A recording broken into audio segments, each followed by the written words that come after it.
నమస్తే. నేను మీ కుప్ప పద్మిని. ఇన్నాళ్ళు మీ సపోర్ట్‌ని నాకందిస్తూ, మీ ప్రేమని నాకందిస్తున్న ప్రతి ఒక్కరికి కృతజ్ఞతలు. ఇప్పుడు చూడబోతున్న ఈ వీడియో కూడా ఖచ్చితంగా మీకు ఉపయోగపడుతుంది.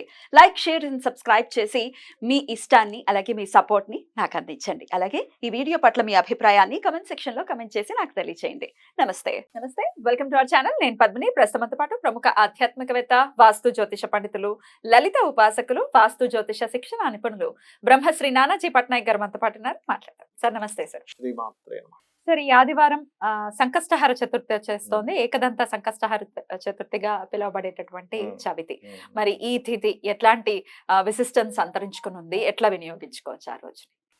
అంటే ఒకటేనమ్మా, ఈ సంకష్టహర చతుర్థి దేనికి ఉపయోగపడుతుంది అంటే ప్రతిదీ కూడా మనం ఏంటంటే లాభం పొందాలని కాదు. నా ఉద్దేశం ఏంటంటే మనకి ఒక్కొక్క సంకష్టహర చతుర్థి ఒకదానికి ప్రత్యేకంగా కొన్ని దోషాలు తొలగించడానికి, కొన్ని యోగాలు కలిగించడానికి ఒక్కొక్క సంకష్టహర చతుర్థి కావచ్చు, పౌర్ణమి కావచ్చు, అమావాస్య కావచ్చు పనిచేస్తూ ఉంటుంది. ఇది దేనికి? దీని పేరే ఏకదంతం. మీకు ధనయోగాన్ని ఇచ్చేటువంటి సంకష్టహర చతుర్థి. అదే కావాలి సార్. అదే కావాలి. మాకు కష్టాలు, ధనానికి సంబంధించిన కష్టాలు వద్దు అనే చాలా మంది కోరుకుంటున్నారు. సో అందరూ చేసుకోవాలి. అయితే అందరూ చేసుకోవాలి. ఎందుకంటే ఇవాళ రేపు కాస్ట్ ఆఫ్ లివింగ్ చాలా పెరిగిపోయింది. ఎందుకు ఇబ్బంది వస్తుంది అంటే జీతాలేమో ఎక్కడవక్కడే ఉంటున్నాయి. కాస్ట్ ఆఫ్ లివింగ్ ఏమో రోజు రోజుకి పెరిగిపోతుంది. దానివల్ల ఏమిటి, ఇంట్లో ఒక్క పురుషుడు ఒక్కడు జాబ్ చేస్తే సరిపోవట్లేదు, స్త్రీమూర్తి కూడా జాబ్ చేయాల్సిన పరిస్థితి వస్తుంది. ఇంట్లో చూసుకోవాలి, బయట చూసుకోవాల్సిన పరిస్థితి వస్తుంది. లేకపోతే సరిపోవు. ఒక ఇల్లు, ఒక డ్రీమ్ ఒక ఇల్లు, చిన్న ఇల్లు కొనుక్కోవాలన్నా డబ్బులు తక్కువలో లేదు. ఇంచుమించు ఎంత లేదన్నా 50, 60 కోటి, 2 కోట్లు ఇల్లు ఇంకా విపరీతం. కొన్ని ఇల్లు అయితే నేను చూస్తుంటాను. అసలు చూడ్డానికి అపార్ట్మెంట్ 10 కోట్లు, 15 కోట్ల అపార్ట్మెంట్లు చూశాను ఈ మధ్య. అంటే ఆ ఏరియాకి ఆ ఏరియా ఉన్నటువంటి 8 బెడ్రూమ్, 6 బెడ్రూమ్స్. 8 బెడ్రూమ్సా అపార్ట్మెంట్ లోనా? ఇది కొత్త సార్, నేను వినలేదా? ఉన్నాయి. అది ఫ్లోర్ కి ఒకటే కడతాడు.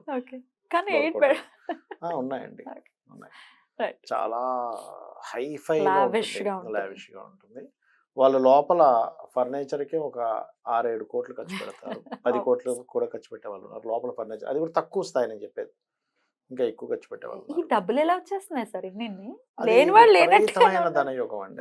ఇప్పుడు నేను మీకు చెప్పబోయేది కూడా ఎందుకు, ఈ టాపిక్ ఎందుకు తీశానంటే విపరీతమైనటువంటి ధనయోగం జాతకంలో ఉండి అది బ్లాక్ అయిపోయినప్పుడు ఈ సంకష్టహర చతుర్థి చేసుకుంటే అది క్లియర్ అవుతుంది.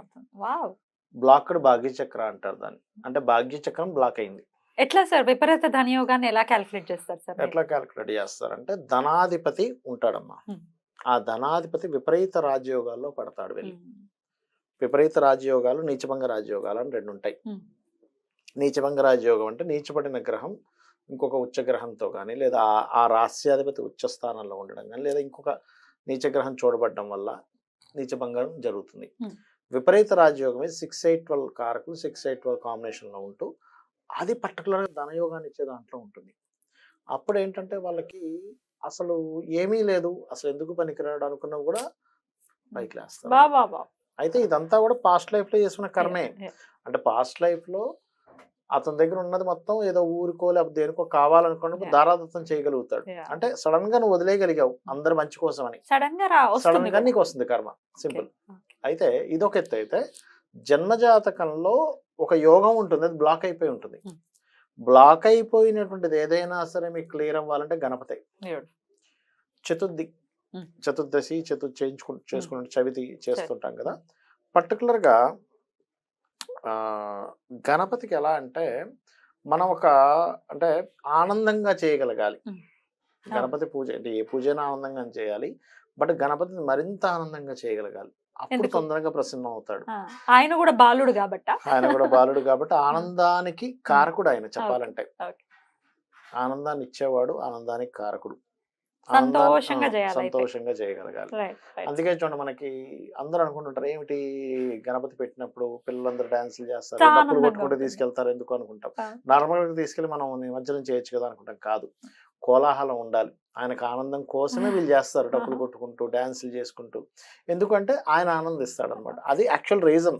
పెద్దవాళ్ళకి కూడా భలే ఇష్టం వినాయక చవితి అంటే. ఆనందంగానే చేసుకుంటాం. ఆనందంగా చేసుకుంటాం. విగ్రహం తెచ్చుకోవడం దగ్గర నుంచి అద్భుతం అసలు. ఎందుకంటే ఆ. మనకి సమస్యలు కాదు, దేవతలకు కూడా ఏదైనా ఆటంకం జరిగితే గణపతినే పూజించాలి అని చెప్పి చెప్తుంది శాస్త్రం. ఎందుకంటే లలితాసహస్రనామాల్లో చాలా స్పష్టంగా ఉంది. బండాసుడి యొక్క తమ్ముడు ఆయన విఘ్నశిలా యంత్రాన్ని వేసినప్పుడు పార్వతీదేవి అమ్మవారు, లలిత అమ్మవారు ఎవరైతే ఉన్నారో విఘ్నేశ్వరుడిని పిలుస్తుంది. కామేశ్వర ముఖాలోక కల్పిత శ్రీ గణేశ్వర.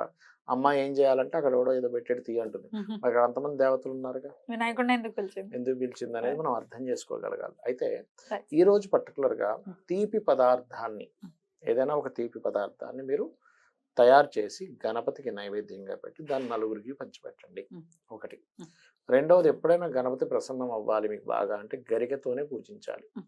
గరికతో మీరు కనుక పూజించగలిగితే దానికి ఉన్నటువంటిది ఏమిటి అంటే, మన జన్మజాతకంలో సర్వసాధారణంగా ఎందుకు బ్లాక్డ్ భాగ్య చక్రాస్ అవుతాయి అంటే కేతువు వల్ల అవుతుంది. కేతువుకి అధిష్టాన దేవత ఈజ్ గణపతి. ఓకే, అలాగే ఇంకా ఎక్కువ కేతు ప్రభావం మరింత ఎక్కువగా ఉందండి, మాకు అన్ని బ్లాక్ అయిపోయాయి అంటూ ఉంటారు కొంతమంది. ఇందాక జస్ట్ కొంచెం గ్యాప్ వచ్చి నేను ఒక కాల్ మాట్లాడుతాను చూసారా, అతని జాతకంలో కూడా ఏంటంటే బ్లాక్ అయిపోయింది. బ్లాక్డ్ చక్రం మీకు వినిపిస్తా కావాలంటే ఎప్పుడైనా, అది పర్టికులర్గా కేతు ద్వారా ఇరుక్కుపోయింది. అందుకే ఏమంటే మీరు బ్లాక్ అయిపోయారు అని చెప్పి అవును సార్ నేను మొత్తం బ్లాక్ అయిపోయింది పరిస్థితి అన్నాడు. అప్పుడు అలాంటప్పుడు ఏంటి, సర్ప సంబంధించినటువంటి సర్ప సూక్తం చదువుకోవడము, రాహుకేతువుల దగ్గర దీపారాధన రెగ్యులర్గా చేస్తుండాలి. అండ్ నాగ ప్రతిష్ఠ చేయించుకోవడము లేదా కాళహస్తికి వెళ్ళడం కాస్త రెగ్యులర్గా చేస్తూ ఉంటే బ్లాక్ అయిపోయినటువంటి విషయాలు ముందుకు కదులుతాయి. అంటే వాటితో పాటు ఈ గణపతి కూడా రెగ్యులర్గా చేయాలి. చేసినప్పుడు క్లియర్ అవుతుంది. అయితే ఈ సంకష్టహార చతుర్థి నాడు మీరు కనుక గమనించినట్లయితే కూడా రవిచంద్రుల డిస్టెన్స్ని బట్టే మనం తిథి నిర్ధారణ చేస్తాం. రవి ఒక రాశిలో అంటే వృషభంలో ఉన్నాడు ప్రజెంట్ ఇప్పుడు. అంటే అదొక ధన సంబంధించిన స్థానం. అది వృషభం అనేది న్యాచురల్ సెకండ్ హౌస్. ఈ చంద్రుడు ధనస్సులో ఉన్నాడు. ధనస్సు కూడా ధన సంబంధించిన రాశి అది కూడా.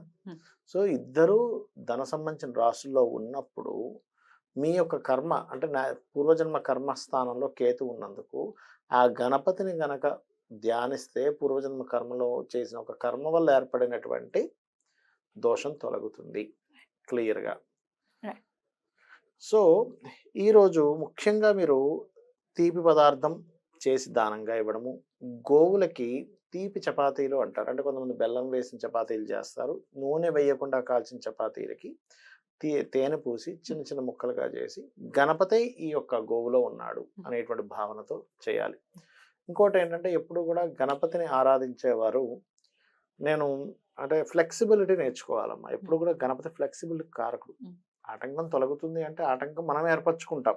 నాకు ఇలాగే కావాలి, నాకు ఇదే కావాలి అని. ఇప్పుడు చూడండి చాలామంది వివాహం అవ్వట్లేదు అంటే 90% ఆఫ్ రీజన్స్ ఏమిటి అంటే వాళ్ళు కొన్ని పెట్టుకున్నారు సెట్ ఆఫ్ ఇవి. అందంగా ఉండాలి, లేకపోతే ఇంత చదువుకోవాలి, లేదా ఇదే చదువుకోవాలి, ఇదే జాబ్ చేయాలి. అదే చదువుకొని అదే జాబ్ చేయాలని పట్టుకున్న వాళ్ళు చాలా మంది మిగిలిపోయారు. అరే సేమ్ జాబ్ ఎక్కడ దొరుకుతుంది? మళ్ళీ నువ్వు అందం అంటావు, డబ్బులు ఉండాలంటావు, కార్లు ఉండాలంటావు, బిల్డింగ్లు ఉండాలంటావు, మళ్ళీ సేమ్ జాబ్ కావాలంటావు. ఎట్లా వస్తుంది? ఫ్లెక్సిబుల్గా ఉండాలి, ఫ్లెక్సిబిలిటీ నేర్చుకోగలగాలి. ఓకే ఫైన్, ఉన్న దాంట్లో ఆనందించగలగాలి. అప్పుడు గణపతి మీకు తొందరగా ప్రసన్నం అవుతాడు. నీలో ఫ్లెక్సిబిలిటీ ఉంటే గణపతి ప్రసన్నం అవుతాడు. ఫ్లెక్సిబిలిటీ లేకపోతే గణపతి ప్రత్యక్షం అవ్వడు, ప్రసన్నం చేసుకోలేము మనం. ఇంకోటి ఏంటంటే ఈ కలియుగంలో గణపతి ఆరాధన తొందరగా ఫలిస్తుంది ఒకటి. రెండవది ఏమిటి అంటే గణపతిని ఇంకొంతమంది జిల్లేడు మొక్కను పెట్టుకొని చేస్తారు. అలా చేయొచ్చు, తప్పు లేదు. కాకపోతే నిత్యం దానికి నైవేద్యం పెట్టడము ఇవన్నీ ఖచ్చితంగా చేయాలి. నిత్య దీపారాధన, నిత్య దేవతారాధన చేయాలి. ఉపవాసం ఉండాలంటారా? కంపల్సరీ ఉండాలని రూల్ లేదు ఈ గణపతి ఆరాధనకి. మనం కామన్ గా ఏమంటారు నిత్య దేవతారాధన చేసినట్టుగా చేసుకుంటూ చేసుకోవచ్చు, తప్పేం లేదు. కాకపోతే కొంచెం ఒంటిపూట చేసుకునే వాళ్ళు ఉంటారు, చేయొచ్చు. ఎప్పుడైనా ఏకాదశికి ఉపవాసం పెట్టుకోండి, దీనికి అక్కర్లేదు. ఒకవేళ ఉండాలి అనుకుంటే ఉండొచ్చు, లేకపోయినా కూడా చేసుకోవచ్చు. స్వామికి ఆరాధన చేసుకోవచ్చు. ఎగ్జాక్ట్లీ. అద్భుతం సార్. ధన యోగం కావాలి అనుకున్న వాళ్ళు ఖచ్చితంగా ఈ సంకష్టహార చతుర్థిని వినియోగించుకోవాలి అని చెప్తున్నారు. నర్చించమంటారు. ఓం లంబోదర గణపతియే నమః. అద్భుతం sir. Thank you so much sir. నమస్తే. శ్రీమాత్రే నమః.